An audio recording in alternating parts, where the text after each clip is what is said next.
Hey everybody, Alex here for Nerdy Inc. coming at you with another episode of Nerd Talk. So the conversation you're about to listen to is rooted very heavily in video games. Before we started recording, we were just sort of talking about video games, talking about our favorite things, sort of about our fears for the industry, and it became very clear that we were going to talk about gimmick games, or these games that are sort of thrown out there and aren't quite up to par with what the industry is capable of doing or what we really expect from developers. And so we talked quite a bit about just the industry as a whole. So Steve starts off talking about some of the examples that he thinks are relevant to the conversation, and then Chilled Chaos actually stopped by for the Nerd Talk, and he sort of gave us the YouTuber's perspective on how these games are affecting his job as a YouTuber and how it's affecting marketing and sort of the perception that video games have in the industry. Then, as sort of usual, we end sort of on a speculative note, thinking about how this is going to affect things in the future. There's a little bit of optimism in there, there's a little bit of pessimism, and there at some point is a contrived attempt to use a starfish as an analogy.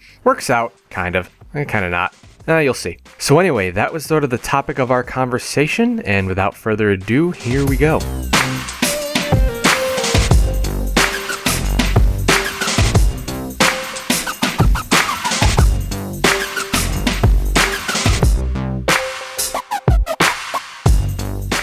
All right, so today we are joined by my usual co-host, Steve.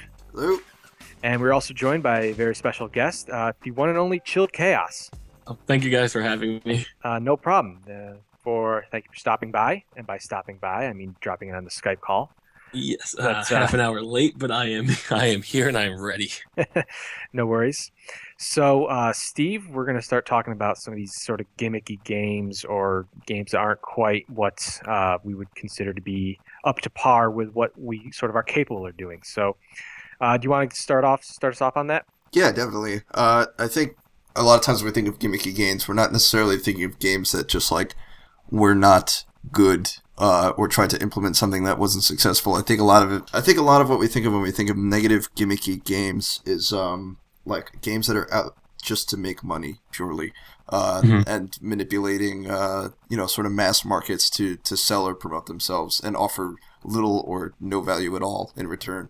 And I think we'll talk about more specific examples now, but later when we talk about that, this is, I think, just going to get worse as we go on. That is contributed by Steam Greenlight, which we'll see the rise of Chilled, you mentioned earlier, like simulator games, Goat Simulator, Street Sweep Cleaning Simulator, which I'm sad to say exists. And then now recently at GDC, you have developers like Unity and Unreal Engine saying like, okay, we're going to give everybody tools, and here you go, you can make your games, and they're easier to use than ever before. And on the one hand, I think that's super great because you're going to see a lot of people that actually have a lot of legitimate talent that didn't have an outlet for that, and now they're going to be able to do that, especially with Unreal Engine, because the tools are really easy. But I think on the other hand, now you're just going to see a whole lot of greedy-looking moneymakers saying, okay, here we go, here's the time to make that, stupid, gimmicky, Flappy Birds copycat game that's I'm going to sell for 99 cents and then have paid to play things every time you die. So, well, you're talking about extreme copycats. It's a little bit off topic. I don't mean to derail you, but if we're talking about gimmick and copycat games, how many games have tried and copycatted Minecraft but in their own way? So essentially, you have Stranded, you have The Forest, you have Rust, you have the other game that now the guy who made Gmod is working on. So it seems as if copycat games ever since Minecraft have been in full force, and that's also another killer for this industry. I mean, it's all sort of like a different spoke on the same wheel, when it comes to people just trying to make money. And exactly what you're saying earlier about the green light as well. None of these games are finished yet. They keep releasing them in like pre-alpha and pre-beta that you can play now, and then it's like, what if I'm gonna play in pre-alpha? Why wait? You know what I mean? Like, you're gonna play it broken and buggy, and it's gonna be garbage. But now you're not even excited for the game when it released because your last experience of it is negative. Oh yeah, that entire sentence you just said. It's funny how true that is. There's so many games that I've played in beta, just because that seems to be the new trend now. Hey, play the game 6 months before it comes out. That I didn't even touch the release for, and these are high profile games. Like, not to name drop, but like in terms of Evolve and Destiny, I played so much of it in the beta where I'm just like, my copy of Destiny is still unopened, sitting on my shelf. Just because I already got so far into it. I'm like, yeah, it was okay, it was enjoyable, but I already played it when it wasn't finished, and it kind of tainted my feeling towards it. And it's funny because with this whole notion of we can put out a game early just because the date, it's a really good date because it'll be out for holidays or it'll be out for, whatever big trend is coming up. That's dictating, the game development cycle. Steve, you mentioned this off camera beforehand, because that now they say, oh, if this is broken, who cares? We can just release a patch, a month later, and people can do it that way. And that's a totally new trend because that wouldn't fly back in the old days. Well, it's like following film schedules now. You have your summer blockbuster release that you're going to push movies around to try and release to get the biggest biggest people buying it. Like the example I gave earlier, Vampire the Masquerade coming out on the same day as Metal Gear Solid 3 and Half-Life 2. You're never going to see that again. You're never going to see like 4 major games released in the same month, let alone the same week. Or Christmas is a little different, I think. You hit November and you expect a Call of Duty and whatever. Well, maybe I was just younger and maybe more naive to it, but it seems to be like a new trend from 2007. Definitely. Like when you had when Modern Warfare, Mm-hmm. the first one came out. That is when you're like, wow, Novembers are big months for game, because I don't know if you remember November Skyrim. 2000. Yeah, but if you think about there, and this is gonna make your memory go, whoa, November 2007. 2 months prior in September, we had Halo 3. Halo 3 was one of the first times that a game said, you know what, screw November, I'm coming out in September. And Halo 3 did that because they knew you had Assassin's Creed coming out, you had the Call of Duty coming out, and there was one other big game that came out in November 2007. There were just 3 blockbuster titles, and it always blew my mind that Halo decided to go 2 months earlier after the first one came out in November of 2001, and the second one came out in November of 2004, and they decided to change that schedule around just because they didn't want to compete with it. Now, granted, I haven't had a lot of issues with Halo going forth into it in terms of like it being glitchy or needed to be patched or needs to be kind of fixed. But yeah, you do see games that are coming out months early that aren't even greenlit games. That are just normal games that are just like, okay, you pay $6, you expect for it to work. And you realize, wow, it's a day one patch, Bloodborne was one of those games that recently just came out. And there was a 2.5, 3 gigabyte patch just on day one. Now, I don't have the grace in it. I moved to a place where it's like, I wouldn't say it's the boonies, but in terms of internet level, it's kind of like the boonies. So, trying to download a 3 gigabyte patch day one when you're excited to play something, it's like, oh, now I'm not excited anymore. I'm just, because it kills any bit of excitement. I'm sure you remember when the Nintendo Wii U first came out. Well, for those of you that don't have a Wii U, the Nintendo Wii U day one had a patch before you can even use it. And it was a huge patch for the Wii U console itself. So you sat there and I don't know, maybe they just didn't have the power or the way things were installed, but there's like literally like a 5-hour process to get the Wii U set up just to install the patch so you could play games. I thought that was ridiculous. That Bloodborne patch, was that in addition to the loading screens, or was that something else? No, that did completely nothing. That did not fix the loading screens. That was, I think it enabled Chalice Dungeons, and it might have had something to do with multiplayer too. I know reviewers knew that was coming before, that there was going to be a day one on the actual release one. I actually accounted for that in my anticipation of playing the game. I altered my excitement level because I knew I was going to have to download this freaking patch. Dropped it down a couple of decibels a little bit. Definitely. No, but then in my opinion, I find that like silly a little bit. And the fact that the main problem of that game was going to be the loading screens, that day one patch didn't even address that. I literally spent more time on day one watching You Are Dead than I did playing the game. And not because I suck, just because it was 45 seconds watching that loading screen after You Are Dead. I mean, it's a shame because like the other, like Dark Souls actually had like interesting information on the loading screens, and they loaded too fast. You're like, wait, I want to read the lore, and now it just says Bloodborne. It's just Bloodborne, you probably suck. Yeah. If you're seeing this, you're probably dead. Just completely off topic. Does anyone miss the Call of Duty things when you die to give you like those historical quotes? I do actually. I remembered that it was all like former presidents and everyone that would always give you like their little insight on like the nature of war or something. Yeah, then one from Stalin and Hitler that they kind of scattered in there just to make it a little bit more diverse and or propagandic, but that's completely off topic. Did any of you guys play Spec Ops: The Line? No. Yes. At all? Do you remember the one after you do, I'll keep it spoiler free, but after you do something really, really bad, the loading screen said, "You're still a good person." I don't remember that, but I know what the really bad thing was. I think because I was still feeling like, wow, that actually happened. Although, to be honest, a lot of people said that part was, yeah, I'm sure people know what we're talking about if they've played it, but that part was like a little uneasy. But to me, people were like, that was so emotional. For me, I'm like, well, it was just like playing the game again. Maybe that's why I have a bad disconnect, I guess, Yeah. because I realize these things are just virtual characters. Yeah. A lot of that also, I think, has to do with the fact that it still feels like manipulation because you have to do it, you know. To progress, Yeah, exactly. it's not like you have a choice, you know. So No. I mean, it still carries the sort of, it's the same sort of twisty thing, I guess, as watching a movie or, you know, a TV show at that point. I agree. I think with me at least, and now we're way off topic, so I Yeah. apologize.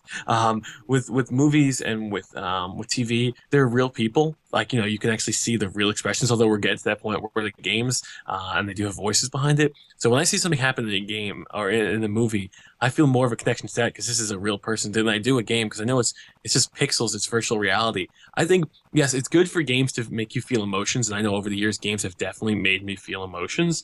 But if you walk away from a game, like even a couple hours later, and you really feel like, wow, this game has really messed me up, maybe that's not good. Maybe, maybe you do some reevaluation that, okay, these are just video games, and it's not going to have an impact on my life that's going to completely make me mental. So I think that's when you get too involved into a game. Sort of in that same line, I'm trying to remember which one. It was Call of Duty. I want to say it was the first Modern Warfare, Mhm. but maybe I'm completely wrong. Was it the nuke? No, it was the one that was the airport. Okay, second one. Okay, yeah, sorry, second one. Yeah. I remember there was that one part where you do, again, something very awful, and it sort of messed up a lot of people. And that was an interesting situation because unlike Spec Ops, it gave you the option to just skip that whole level Yes. because it was evoked a lot of, images of terrorism and images of, just mass homicide that didn't sit with a lot of people. And I remember despite, that saying, it's M-rated game, the stuff's in it, it gave you a warning before the level and it gave you the option to skip. It was still a decent amount of controversy as to whether or not that should have been included in the game. And it got crapped on by both sides. For people saying that, how dare you give the option to skip? This is the game you created. Don't censor your own game. And it also got crapped on for people including it. So there's no winning. Sometimes there's no winning. You never But know. I do want people at least just to realize when they play these games that, and I'm sure they do, that again, they are just games. They're great to make you feel emotions and they're great to keep you immersed. But I really feel like if it's a couple of days after that you're still having those emotions from the games, that's not good. And again, that's only my opinion, but I feel like that's not good. Unless, of course, you're going for like World of Warcraft and you're trying to grind out some stuff and it makes you frustrated. Then I understand. World of Warcraft's never ending. Chrono Trigger still gives me feels. And, Chrono Trigger blew my mind when your actions in the beginning of that game dictated what happened on that jury. right? I had no idea what to expect. I crapped all over the guy's cake. I didn't care about his cake, and I ruined everything. And then when he came up and testified against me, I was like, "Son of a gun." That was good. No, but you're right. Obviously, it's good to feel some connection. But my thing is, I just don't want people to get too I wouldn't say addicted, but too this game is Too going to change. invested. Yes, this game's going to change everything about me and my entire character. It's all fluctuating. Because you do it. I think when you have people that get super into it, I think that's when it starts affecting their personal life too much. Like I know me personally, I got way too involved and invested when I was younger in World of Warcraft. And obviously grades, social life, and physical conditions suffered because of that. Because it was getting hard separating what's real and what's kind of important and what's not important. Hobbies are important to have, but they shouldn't, it shouldn't be a thing where it's 24/7. Right. I mean, Wow, we are way off. I'm sorry. So, yeah, no worries. I guess one of the things, since we sort of talked about games sort of scheduling their release dates, I guess I'm going to bring up my point that we're at a point now where a lot of games are being released as vessels for something bigger. And I guess I'm just going to sort of cite a couple movies, I guess. Last spring, Amazing Spider-Man 2 came out. And so Activision threw out the Amazing Spider-Man 2 video game, which was not a great video game in any way. Didn't get particularly good reviews. Not a lot of people liked it. But that game existed because they wanted to promote a movie. Yeah. They released the version on iOS and Android devices. The fact that you can release the same game for console and Android is amazing. But that whole reason that existed was because they wanted to promote a movie. There's all these mobile games or freemium games or just cheesy console games that are crapped out because it's convenient and it's extra promotion for something else that gets people hyped up for a movie that's coming out. I remember trying to play the Revenge of the Sith game because I was so excited for Revenge of the Sith in theaters. And I remember playing that game and half of the Oh, like half of the storyline didn't even relate to the movie at all. There was all this extra crap, and it was just buggy and glitchy. But it didn't matter because at the end of the day, it got people hyped up to go see a movie. You know what? There was so much potential in that game, and I was so let down. They had a duel mode. I don't know if you remember the duel mode. I do remember Um, that. That was, and it's I just like remember. you just had to fight against the computer over and over, but you could pick like different bad guys or different villains from the different series. Like you could fight Darth Maul, you could fight Darth Vader, and all these different guys you could fight. It was a cool duel mode, and then there was no online. I'm like, what? No, that had me so upset. Have you guys play the Two Towers or Return of the King games? Yes, and those were actually good. They okay. What were your opinions on them? Because I thought I enjoyed those two games. I loved both of them dearly. Okay. I actually replayed Two Towers a few years ago, but definitely way longer after it came out. It's still, it wasn't as hard as it was when I was a kid, obviously, but it still did a lot of things right, I think, in terms of... It was a good hack and slash with some RPG background. Mhm. I thoroughly enjoyed the game. But what annoyed me about those two games, and this is where we could say it was completely used for marketing purposes, those games came out and they're sent around the films. The Two Towers game came out, and it was used cutscenes from the Fellowship of the Ring to build up hype for the Two Towers. So there you are playing Lord of the Rings to Two Towers, yet you're going through the Fellowship of the Ring story. Yeah, I think part of that had to do was they didn't really have a They didn't wanna Fellowship game. And They did. They had the Hobbit one, which was kind of meh. They did come out with a Fellowship one, but it wasn't tied to the movies. No. I think they That wanted was to like- cover those bases. It was like a crappy Hobbit version of it was like a small minimal version. But I found those games to be, when I played the Two Towers, I found it more to be like what Alex was saying before was like a vessel for getting you hyped for the Two Towers, simply because I felt like I got half the Two Towers experience. That like right when the Two Towers game ended, it's like, well, now you can see it in theaters in person for the very first time. I think when I played it though, it was after, I obviously wasn't It was buying after it games came whenever out? it came out. Yeah, it was definitely like a Christmas thing after I'd already seen the movie. So for me, I don't think it was that much of a... Return of the King is closer in memory. I do definitely remember like seeing the promos for the game, even before I think the movie trailers were coming out. And I was like, wow, that's that's kind of early. Well, here's the thing that I wonder if it's actually truth or if it just happened to coincide. The first Star Wars Battlefront game that came out, didn't that get released around the same time that they were re-releasing the special edition of the Star Wars? Because I can Alex, distinctly I have to remember. really look that one up. Yeah, I distinctly remember. Let's see, the release date of Star Wars Battlefront came out distinctly when they were releasing something on DVD or something. Simply because I remember the advertisements for it. Yeah, that game came out 2004, which Yeah. sounds right about when the Star Wars re-releases. Let me just double check that. Yep, September 2004. Okay, so it's the DVD trilogy of Yep. all they, the they were things. released on the same day. Yep. Oh So my God, September 21st, 2004. So you want to talk about things being vessels for other things. These two were a package deal in terms of marketing, in terms of just selling, in terms of just a sheer campaign behind it. This was going to be Star Wars Day. Well, Battlefront 2 was the same way because if you look at the levels offered, half of them are Episode 3 levels. Like you have a level for Maigito, which is in the movie for 20 seconds when Kiaramuni gets shot by all the clone troopers. And they made a whole level for that, but then they omit, they omit Cloud City, which is the second half of Empire Strikes Back. Exactly. So Battlefront 2, as much as I love that game and as much as I'm excited for the Battlefront 3 or whatever this new one's called, Battlefield 3 Star Wars Edition. yeah, that game, it was successful, but it was still a marketing tool for Episode 3 at the end of the day. Yeah. No, and it almost had to be. I mean, after the Star Wars 3 Revenge of the Sith game, we kind of had some sour feelings in our mouth. But no, again, off topic, I'm actually looking forward to Battlefront 3 because I'd like to see a DICE take on him. Because I don't know if you've gone back and played the Battlefront games recently. Oh, they are clunky. I don't know what we liked 10 years ago, but they were clunky. Because I actually really use Battlefront 2 footage for some of these nerd talks. I saw the first one. Yeah, I do. And I got to the AI in that game is unbelievably... I get it's good. It's good if you look at it one way, but it's just bad.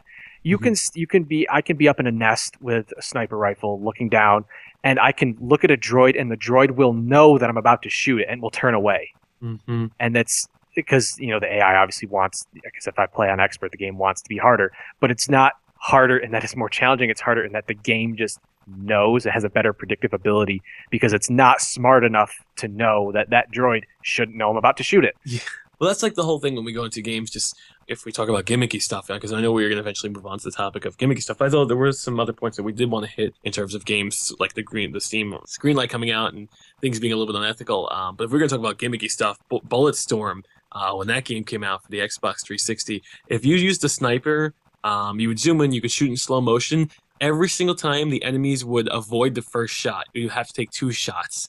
And it wasn't just that was programmed. It was programmed that the enemies would avoid the first shot, dive out of the way, and that the second shot they wouldn't die for. You want to talk about bad programming or bad AI or just gimmicky results just to make the game more difficult? That had it written all over it. That frustrated me to no end.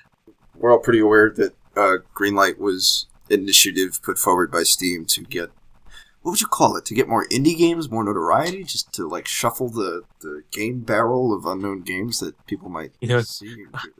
I honestly call it, as I see it, to get more money. Yeah, I mean, obviously that's like the your end goal, And yes. And now you have, I'm looking at the Steam homepage now. I see Steam curators that are just like basically news journalist magazines like Rock Paper Shotgun and stuff like that are pulling other games. So I think it's interesting that Steam Greenlight has also sort of evolved to the entire Steam catalog, not just games that are unfinished, that they're trying to, it goes with their whole queue thing too, that you could like click the queue and it'll cycle through, it'll come up with games that are similar to games you've played that you may never have heard of, and they're probably all awful, but they're like, hey, you played Vampire the Masquerade, how about this crappy vampire game that came out like in 2003? No, that's not how this works. I'm not. Yeah, I did literally see it, and it was weird. It's what sparked me out about Bulletstorm. Bulletstorm popped up in my recommended things. I don't even have the game on Steam. I had it on the Xbox 360, but like that game came out in 2011. Why is this becoming a recommended game all of a sudden? Because it has to do with certain games you're playing. Like I'm looking at tags recommended for you. It's Vampire. I played one Vampire game. Cult classic, single player, great soundtrack, horror. Like those are weird tags. Right? Yes, It doesn't know. Oh, he played Hotline Miami. Great soundtrack. Yep. Single player. You don't play much multiplayer games, do you, kid? I think the problem, even when we talk about the green-lighted games or the green-lit games, is just there's becoming so many now. If you go, even if they are fantastic and they give the gamers what they want, it's just becoming the new norm. Unfinished games have become the new norm. Go to the Steam homepage. I was trying to find the green light. Let's avoid the completely green light. Let's go to the Steam homepage. Like if you're just completely new to Steam, and then click on upcoming. The next 6 upcoming games are all early access games. I've never even heard of any of these. Exactly. Look at them now. If you want to dwell further into the madness that's happening, click on some of them, and you realize some of these should just be Flash games that 5 years ago were on Newgrounds for free. I'm looking at right now, the one I just clicked on was Sim. It's a puzzle platform, but I'm looking at the gameplay, and it's exactly is what you just said. Like this is like a game that you'd play on your high school computer at addictinggames.com. I mean, and look at another crap on just picking anyone out, and I'm sure people work hard, but look at the Falling Sun. I'm looking at this right now. This is what our next generation early access titles are going to look like. This is PS2 era stuff. And this is a shame because like that's why I think Steam also tried to do some damage control with the whole curating thing, where they tried to they're trying to find games you might be interested in based on tags and stuff like that. But also there is such a big heaping pile of crap just underneath your regular featured games. Like you have games like Talos Principle, stuff like that. Like, okay, that's all good stuff. And scroll down and it immediately turns into a pile of garbage. That now you need a way for people to actually pull out what is good, let alone what's a great game. Like what's playable. They went too much into it. They originally had it where like I couldn't find indie games I wanted to play 4 or 5 years ago. Now I'm surrounded by shit. I'm surrounded by shit and I'm drowning in it, and they don't care because they're making money. Because I do honestly, I go through this in between DLC stuff that's on this list and indie stuff that's on this list and unfinished games on this list. You click on upcoming and you don't even know what to look at anymore because it feels awful. You know what also is, but in terms of like game manipulation too, because they're sort of indie. Like the like Ubisoft has their UbiArt thing, which is like they're like make a bunch of indie games and put Ubisoft on the thing, So like Grow Home, good, which I did enjoy, and Child of Light is the one I'm thinking of in particular that I did not care for. That a lot of people like because of manipulative. I mean, it had good combat, I guess, but like Ori and the Blind Forest is another recent example of games being like sweet and saccharine and like art and indie kind of, and like being sold as AAA games, you know? Yeah. So there's definitely this weird layer of indie games. And I don't want the stigma of like all greenlit games are indie games and therefore crap to like persist. But you have this level of indie games that are like floating to the top, you know, that are being seen and getting way more press than any of the other ones. And I'm not really sure why. I don't know what floats to the top and why. I don't, you know, I'm sure it has to do with what developers are attached to it. But yeah, I'm sure it's you know, when you have when you're attached to an actual AAA developer or a AAA publisher, you're gonna get a bit more press. Like I heard more about Ori the Blind Forest, even though it technically is an indie game, than I did any other these other indie games.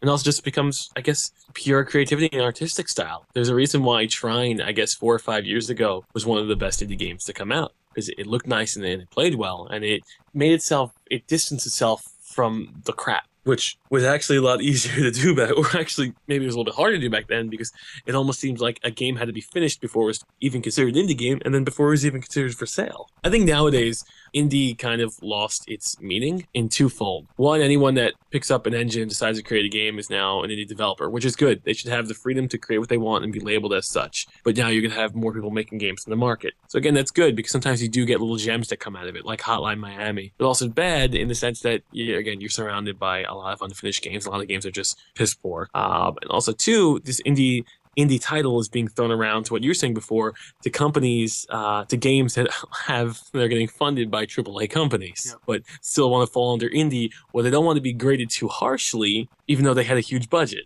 Yep, that's actually a really good point. Actually, I agree 100% about the perception of giving indie games a softer, it's an indie game. It was developed more forgiving, sort of. Yeah, it's only developed by a very small team, and we'll not say anything bad about them. I mean, that's part of the reason I just kind of avoid indie games altogether, unless like I know it's going to be good, like Hotline Miami. Yeah, because I do feel like if you do crap on an indie developer, you're literally labeled as worse than Hitler. Yeah, because it's like you're trying to step on a small business, basically. Yeah. I went to Indiecade this year in New York City. I don't know if you've heard of it. It's like probably the smallest convention, and for good reason. But it was all indie games, obviously. I don't think Helldivers, whatever that PS4 is. I think it was Helldivers, Helldivers was there. Titan Souls was there. Those are probably the only two big name games I can actually tell you about. And then, obviously the coolest stuff was like your Oculus Rift stuff, because it's the first time I ever got to use that. So that was fun for me. But everything else, the convention floor was just lined with subpar games that I would never buy ever, or let alone spend time with, you know? Yeah, it seems like a lot of these games, like when you go to the indie section, it's games that you want to just like hang out with your friends and play. Like developers should be your friends and you're playing with them. And I know they're making this, they should be making money because they're creating stuff. But a lot of times it seems as if like, yeah, these would be games that you'd bring over. I'm like, oh, cool, you made a new game to try out? Sure, let's try it out. Not like, oh, you made a new game for me to buy? Oh, that there's a bit of a difference when it comes to, again, quality. You know, I think we currently have a problem where it's quantity over quality. And we're seeing a lot of that. Definitely. And, we could talk ourselves in circles now, but then that just goes back to, again, having a need to curate the good stuff from the bad stuff. And well, talking about that, curating the good from the bad, and we'll go into at least what I do with YouTube. It's almost as if when these indie games come out, if they are so bad that we give them, and we're all guilty of it, free press and free marketing, because we want to show it off. Like, look how ridiculous this game is. And in essence, again, I'm just as guilty as it when it comes to it. We are perpetuating that constant spiral of mediocre games that essentially rise to the top of the indie food chain because we have YouTubers playing it. I mean, let's look at one of the more recent examples. I Am Bread. What is the purpose of the game? Yes, was it enjoyable to play for 20 minutes? Sure, but after that game is not worth $15. Or let me just get the correct price of it, so I'm not misquoted on that. That game is not worth $10. It was a fun little thing to do, and I'm sure it started off as a cool idea, but it's ridiculous. It's ridiculous that this game, I Am Bread, has better reviews than I would say 80% of other games out there. Your Goat Simulator example you were talking about earlier, I mean, like, At least to me, Goat Simulator has the benefit of just mocking general simulator games by being buggy and stuff like that, but it certainly lowers our standards of what we consider acceptable entertainment. Yeah. The other thing that's sort of interesting too, though, is when I think back to Flappy Bird, because I think about that a lot, because I don't know why I do. And you think this, so that game started off really low. The guy didn't really promote it in any sort of, discernible way. And then it got traction because the whole gimmick was it's a really impossible game to play. It's really hard.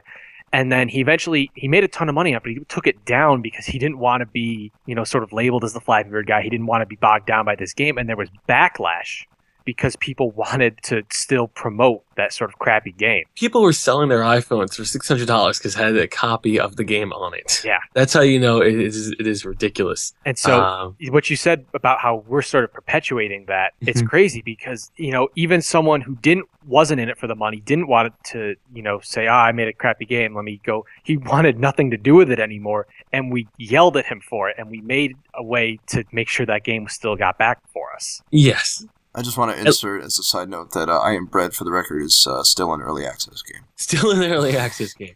It is sold at least tens of thousands of copies. Still an early access game. And its point in the game makes no sense. It's a complete gimmick game that, again, that game was, in my opinion, solely created with no marketing budget. You just don't understand the artist's struggle. I'm sorry. I don't understand his mindset. I am not the bread. Yes. Don't you want to be toasted? Don't we all want to be toasted? I would pay $10 if a picture of Jesus appeared on the bread, but it didn't. So there was no point of that. So it wasn't like it was even like a holy bread. It was just normal bread. And again, the idea, in my opinion, that game was created solely because they knew that YouTubers would play it, like myself, because it was a silly, ridiculous idea and that people would buy it. It's the same thing when you think of games like Sweet Streeping Simulator, when you have the Christmas Shopping Simulator game, when you have the Surgeon Simulator games, you have the Probably Archery games. If I was able to create a game that, in its pure concept, the idea was, let's make a broken game because it's funny, and then put it out there for YouTubers to play, and it'll go over well, I would do that. I would do it in a heartbeat. So these guys, people who are making these games, it's not like they're stupid. They know that there's an audience out there that wants it, and they're willing to, in my opinion, exploit it. Sure, did they put time and resources into it? Yes, but who's going to play Probably Archery for more than 15 minutes? No one. No one, because it's inherently flawed. That's the design behind it. Who's going to play Co-op for more than 10 minutes? No one, because it's inherently flawed. And I think that's the only important distinction we need to make with this podcast is we don't want to say that it's bad that we have these games. No, because I'm glad. I'm glad they exist. Yeah, the fact that people watch these videos and the fact that people will pay to play the games because they like the joke, it shows there is a market for that. The problem arises when distinction between sort of a good game and a gimmick game, you lose that distinction. So exactly, it sort of devalues the idea of what a video game can be, when a video game that's really amazing and has this great environment and all these textures and everything that's about it is well done is put on the same pedestal as a gimmick game that's made because it's supposed to be stupid. Exactly, and I love all games. I really do. I am an equal lover of all games, and I enjoy playing them, whether they be for a gimmick or whether they be for just purely an immersive experience. But there, in my opinion, there's no reason why someone should praise Christmas Shopping Simulator or I Am Bread for how much fun it is when it provides 10-15 minutes of fun, and then crap on a AAA game because you had a publisher that someone doesn't like publish it, even though it will offer a solid 20 to 30 hour experience with tight controls that has a huge budget that went into it. And for the most part, millions of people are going to enjoy. When they get put on the same pedestal and you start comparing those two games as the same, that's not fair for anyone. And in my opinion, that's again, it's us doing that. We do it to them. And eventually, I feel like you're just going to have developers just pull out of making games altogether because they're like, I don't want to deal with it. And you already have people who get burnt out when it comes to the industry of that crunch time. So now you imagine the guy who's working 80 hours a week to complete a game. He's trying his best. It's a AAA title. It's supposed to be an emotional, immersive experience. And the game's finally done. It gets released. It gets hated on by people. And then the next simulator game comes out that was spent half the time, half the budget, half the resources, and people are extremely happy to play it because it offers 15 minutes of excitement. And it's disappointing because it disincentivizes people to actually even want to make the good game. Yeah. It's the next time that guy needs to make a game, he's going to say, well, I need to put food on the table, I need to feed my family. And he goes and he makes the crappy game, and we miss out on what could have been the next huge hit. Well, that's why, in my opinion, if we go back to this industry just struggling in general, there are so many games that there are so many AAA games that are just going to be sequels because they know that works and they're not going to take these risks. I remember back in the PS2 days, there were games that were made by AAA publishers that were just like, hey, let's see if this works. Because one, the budget wasn't super inflated because you didn't have to worry about 10 bajillion pixels, and having an entire line, an army of artists where you knew that you could take some risks and make something that people would enjoy. You can't do that now because you have to worry about getting crapped on. I mean, if we go back, I forgot which Bungie game it was, but the Bungie developers were going to get a bonus if it went over a certain percent on Metacritic. They were going to get a bonus. I think that's a common thing. I mean, maybe I'm just hearing the one example be touted as indicative of the industry, but I've definitely heard that multiple times. That's ridiculous. Yeah, you have to make a 20 to 30 hour experience that is going to be over a certain level, judged by other people, or essentially your peers, judged by your peers. And you're putting your soul into this just to realize it's probably going to get crapped on. And the person who spends, a couple of days on their off hours making a little simulation game is going to get better reviews than you. That's got to be soul crushing, especially when it depends on if you're going to get a more money or not. Because then what happens after a AAA game gets released, or any game for the most part, they completely cut their workforce, and we've seen that time and time again. After a game is released, you see, so and so firing 20% of their staff. So I won't say maybe it's better that these simulation games are getting made, and this is where I feel the complete opposite. So it can kind of sometimes stick it to the horribleness of working for AAA titles at times. They could show look, you can make money elsewhere. But at the same time, if you really like this as an art form, video games as an art form, and you really want to get immersed in it, I feel like it hurts. Because I spend my time playing games like World of Warcraft, like Halo, like Call of Duty. Those are the games that require the army of artists and the huge budgets to make. I don't spend my time doing the simulation games. But if we look at reviews and what people are playing just based on how much they buy, it looks like it's the opposite. I think there's also it's the easy way out to go out on your own as a game developer and make a gimmicky game than it is to take the time to make a really good game. Because obviously none of us have a problem with Devolver, I think, behind Hotline Miami, right? Mm-hmm. Is that Devolver? But no problem with them making any money that they make off of and getting the success that they deserve, And it's not that they're going to be like millionaires sitting on, golden couches. They're not the next notch, but yeah. Yeah. But they're being successful, and that will let them hopefully make even more successful games as they go on, and hopefully not get lazy. No, I completely agree. And I think what you're trying to say is you don't mind giving them your money because you can expect the next thing from them you're going to enjoy. I'm giving the people of I Am Bread my money.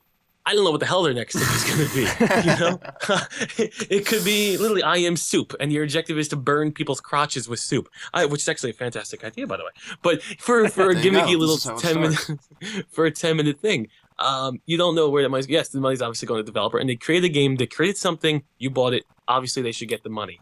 I just don't think they should get the publicity behind. So I have no problem with people making stuff and getting paid for it. I do have a problem when you have almost a false promotion behind it that they don't deserve. It's like the same thing we're talking about the Amiibos. The Amiibos are ridiculously, they're selling out everywhere. And Nintendo shouldn't get that praise. Because one, they're not making enough. Two, they're not marketing them like they should. And three, it's the consumers that they're buying them all out. And they're not even getting a chance to use them because they're just getting put on eBay. It's a manufactured scarcity. There's no reason why the shelves can't be lined with it, but they want the publicity of being able to say, look at how in demand this thing is, look at how much people are willing to pay for our product. When it's a charade. It's not. Yeah. So I think it's the same thing. It's a manufactured publicity, a manufactured shortage when it comes to those things, as well as you're looking to create a game to simply make a manufactured publicity so people will buy your game without having to make a marketing budget. So if you have designed a game and you're right when you're making it in the conceptual phases, marketing, that's not good. I don't think that's good at all. I think you go in with a game, and if your main focus should be the art, should be the gameplay, should be how you're going to incorporate different things in to make something successful. It shouldn't be immediately, all right, guys, we're going to make this game. Okay, let's think about how we can market this to YouTubers so we can sell more copies of our game that we haven't even made yet. That, I think, is a very negative way to go into things. But maybe we're completely wrong. Maybe there are those developers out there who are like, you know what, I like making these shitty games regardless, and I don't care if they sell. Yeah, it's not... Well, because at the end of the day, the burden doesn't lie on them. It's the problem is that at the end of the day, it affects the video game industry as its perception to outsiders. Yeah, and that's why video games tend to be looked down upon by some people as, an idiot form of entertainment. And it really is devalued when you have these really touching, these really immersive stories. And then someone can say, well, look at I Am Bread. That's what the kids are all playing these days. And at the end of the day, they're right, because it sort of devalues the idea of what a video game can be in its true potential. Yeah, no, I think what is a game, man? That is true. What is a game? I'm sure there's gonna be a lot of people out there who will be like, you know what? We have, as long as people are entertained, then why do you care? Why do you care? Well, it's like there isn't. I'm in the industry that I care about, so I don't want the industry getting a negative perception or being affected negatively, where these great experiences that I've enjoyed in the past stop happening because developers feel like, well, that's not where the money is. Mm-hmm. And again, at the end of the day, companies are going to go where the money is. The majority of them will, because you have to put food on the table and you have to turn a profit. Otherwise, why are you even going to do this? Because yeah, sure, there's passion, but if you can't survive, you're not going to do it. Yeah. So I'm afraid that, again, you take these gimmicky things and it becomes such a moneymaker, and we drive that money-making ability by marketing it, by playing it, and then the good games dwindle out just because we force them out. And so the industry almost collapses in on itself because it can't support all the different things that it would want to do, because developers can't take time away from making these sort of gimmicky or these really easy games. It sounds like apocalypse. I'm sure it's not going to happen, but you're on you're on a way there. It already happened, though. I mean, this is the great game crash of 80 whatever. Whenever that Super Mario saved, when the Atari came out and they flooded the market with these third party games started coming out, and basically flooded the market with a bunch of cheap shovelware, which is basically what's happening right now. We're getting a flood of crap indie games, inflated the market, and almost completely killed video games, for the rest of us. So really, I do remember, yeah. And then that's when it's sort of the industry sort of overhauled onto itself, and it went a completely different direction. I mean, you thank Super Mario for that. But, yeah. I will say it's a bit different now, simply because we have the ability to kind of we have an easier time of managing the crap versus the good, because more information is just out there. But you're right, though. You're gonna have so much crap, and now everything stinks. So I guess, I don't know if you have any other points, but I guess if we want to end on a speculative note, do we have any thoughts on what the future is going to hold for us then, with all of these, given what we know? No, I think we're going to see more of it. I think we're going to see more simulation games constantly get made until that market collapses. That simulation market collapses. They're going to pick different things we've had now. We've had surgeon sims, we've had shopping sims, we've had food simulators. I think we're going to have all that's going to continue to get made until that market saturates and dies. It's going to be, you can think of the gaming industry as an entire body. And eventually certain parts need to get amputated for them to grow back stronger. Now, that doesn't happen in the real world. Obviously, because if we lose a body part, you can't grow back. Unless we're starfish. That's true. So if you want to think of the industry as a starfish, and there are bad parts that will whittle away and die, and hopefully something comes and grows back. In my opinion, if we consider us as a beautiful starfish, we had a DLC wing that grew out, and that kind of stayed there, and that's whittling the overall body. Then we had an early access thing kind of grow out, and that's kind of whittling the body. And I think as more of these, pay to win, free to play, and that's kind of whittling the body. So you're kind of affecting the whole of a starfish, and we really need some of those to die out and regrow as something else. We want season pass. Oh God, you're really killing the starfish, man. Sorry. We don't have an arm to fish on. I don't even know what starfish use arms for. I think they just kind of float a little bit. Kind of really stupid fish. Yeah, they kind of are, and that's why Patrick Star is a starfish, because he's a stupid fish. But no, you're right. There's a lot of parts that are coming out that are negatively affecting the industry as a whole, and it hurts it. And you just kind of hope those dwindle away.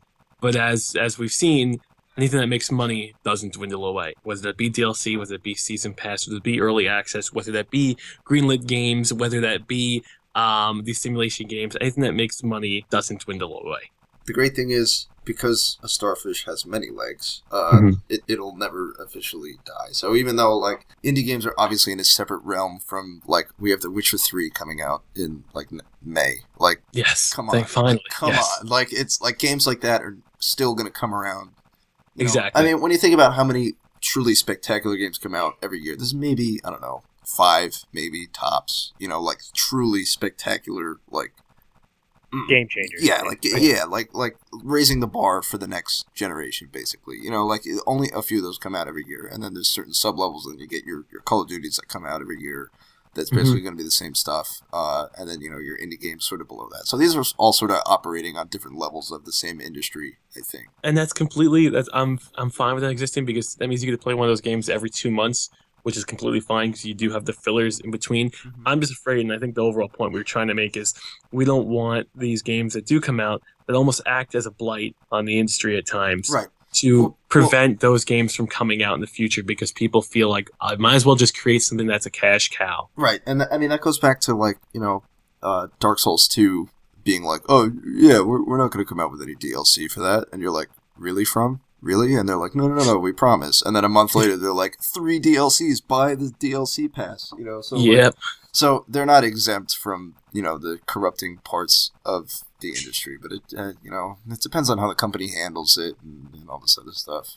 Well, I mean, as much as Dark Souls gets like paraded around as like super awesome achievement and whatnot, I feel like they're coming out way too fast, if I'm honest. Yeah, I mean, part of that, it's a whole other discussion, but, Dark Souls 2 being worked on by From's B team, while they actually worked on Bloodborne. I mean, when you think about, like, the 3 actual IPs, like Demon Souls, Dark Souls, and Bloodborne, they're all very different in what they tried to do. Dark Souls and Demon Souls are kind of similar, but Bloodborne especially, I think, has taken this format in a new direction.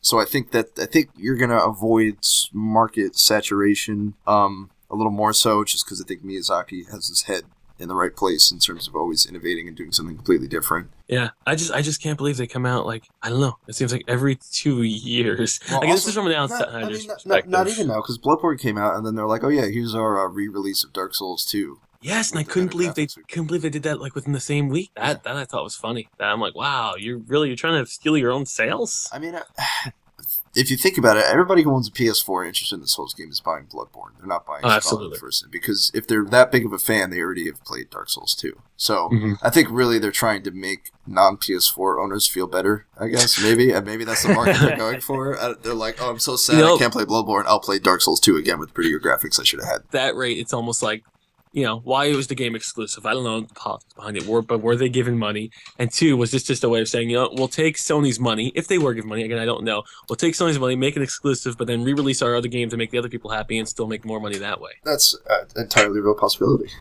Wow, we have a very negative stigma. We're very negative. I'm not usually like this. We promise everyone we do like video games. Yes. We really do. We do, and I think only when you look at it, that's why we're so critical of them. Exactly. When you do look at it critically like this, you realize this is an industry that we love and we like being in, but we're afraid of what happens. There are so many fantastic games out there that they're enjoyable, that I'm looking forward to. I mean, I was about to say Grand Theft Auto, but then I think about what Rockstar did to us for the last year and a half. So then maybe I shouldn't say that. But let's look at a game like, Witcher 3, or even you think Paradox Interactive. They saw with a AAA. Now, Paradox, I wouldn't know if I'd call them a AAA title or AAA publisher. They make a lot of good games and a lot of different games, but it always feels like they have fantastic ideas, but they just never follow through. But they saw what SimCity did not do, and they made a game and reworked it completely and released it for half the price, for City Skylines. I thought that was fantastic. It's like your Paths of Exile to Diablo 3. It was kind of the same. Yes. They saw what a AAA didn't do and what the fans wanted, and they released it for less and created a game that was really well. So there's a lot of talent in the industry and a lot of people who are very dedicated. I'm just, again, and I think what we're all discussing is we're afraid of losing that talent to people who would rather just cash out quick. Alex, closing thoughts on your end? No, I get you guys pretty much summed it up, as I sort of chimed in with little bits here or there when you guys were saying what I was thinking. Starfish. Yeah. Oh, is it a starfish, or maybe it's a phoenix about to be reborn from the ashes of over and over again of Goat Simulator?